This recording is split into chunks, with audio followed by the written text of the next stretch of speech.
All right, let's dive right into today's explainer. We're looking at an incredibly cinematic and just powerful poetic anthem called Jai Hai.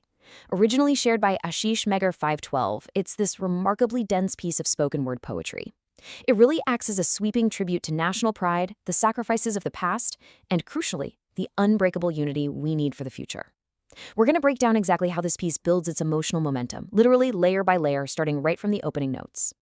So we are plunging right in, capturing this reverent, slow-motion opening that honors the ultimate sacrifices made for India's freedom. Notice how the piece doesn't start with a loud call to action. No, it starts with a bow. By opening with Jai Hai, which means victory to thee, and immediately directing that victory toward the revolutionaries and the young martyrs, the author centers the entire narrative on one thing: gratitude. And you'll see the source text heavily repeats the word Salam or salute. Now, this isn't just filler, right? It's establishing a sweeping foundation of deep respect before the momentum of the poem really kicks into high gear. It salutes the revolutionaries, the young martyrs, and the country of India itself. This repetition creates this rhythmic, almost meditative preamble. It grounds everything that's about to follow in a profound sense of historical reverence. Okay, moving right along to Section 1, the unyielding resolve, protecting the tricolor. Here, the text suddenly shifts gears into these rapid staccato commands. Na Rukna hai, na Jhukna hai, na Tamna hai, na Bikna hai. Meaning, we must not stop, we must not bow, we must not halt, we must not be sold. It creates such an intense cadence. It frames patriotism not just as some abstract feeling, but as a continuous, active resistance against compromise, absolutely unyielding. And these relentless actions connect directly to the ultimate goal, which is protecting the honor of the nation. So why must we never stop or bow? Well, because, as the poem dictates, we are tasked with upholding India's pride and glory. The sheer energy of the poem takes all of that personal discipline and channels it directly into a collective national duty. This fierce commitment ensures the flag keeps flying high and moving forward for the country's respect. The author points specifically to the tricolor, stating unequivocally that it must not be divided and it absolutely must not be allowed to bow down. For the sake of its honor, every single step taken must be a step forward.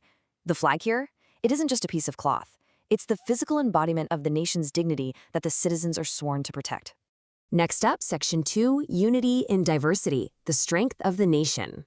Now, this is where we hit an incredibly iconic, repeated line that really serves as the sweeping, emotional anchor of the whole piece.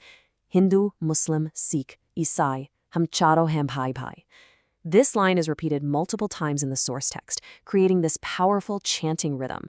It completely strips away any divisions and boils the national identity down to one simple, undeniable truth: brotherhood across all faiths. This unity is presented as the absolute bedrock of the nation's strength. So the really crucial takeaway here is the powerful parallel between what the martyrs did in the past and what we, the active citizens, must do right now. Think about it. The poem started by saluting those who gave their lives, but now it hands the baton straight to the present generation. The revolutionaries did their part, but the survival of that freedom depends entirely on the active, unified participation of the people today. And you can see the poem shift right here. It goes from talking about the martyrs to speaking as we. It declares that we are the pillars of this country, we are the ones who drive it forward, we are its protectors, and honestly, most poetically of all, it says we are the very soil of India. It completely blurs the line between the physical land itself and the people who inhabit it. This beautifully captures the poetic imagery of the nation living within its diverse people, raising the tricolor highest through unity. The lyrics tell us that India is found in the fragrance of that soil, and that the nation literally resides in every single heart. It concludes this thought by making it clear that it is exclusively through this power of unity that our tricolor remains the highest. It's a gorgeous synthesis, right? Unity isn't just nice to have, it's literally the aerodynamic force keeping the flag aloft. Bringing us to Section 3, Our Collective Promise, Facing the Future. The poem actually provides an exact, action-oriented plan to face adversaries, united as a single, unbreakable front. It lays it out. If the enemy attacks, we will all answer it together. If the enemy uses tricks or deceits, we'll answer with cleverness. And above all, the response isn't passive. We will step forward and deliver that answer. It's a highly organized, three-step vow of collective defense. And here is the emotional climax. It's the ultimate vow from the lyrics to ensure the martyrs' legacy is never, ever forgotten. This connects us right back to the very beginning of the piece. The entire reason we must stay united, the reason we literally have to step forward, is to protect the emotions and the memories of those who sacrificed everything. Erasing their memory, the poem suggests, would be the true defeat, and the unified citizens absolutely refuse to let that happen. As we wrap up, the anthem brings its thematic arc full circle with just absolute respect and power. It ends exactly the way it began, with a series of salutes. A salute to the brave youth, a salute to the martyrs, a salute to the country of India, and finally, Jai Hind. It leaves you in a state of reflection, grounded once again in gratitude after such a stirring call to action. So we're ending with a pretty poignant question that turns this powerful patriotic message directly outward to you. This explainer has shown us how the poem builds a bridge between the ultimate sacrifices of the past and the unifying brotherhood of the present. The soil of the nation is its people, and the pride of the flag is kept high by our unity.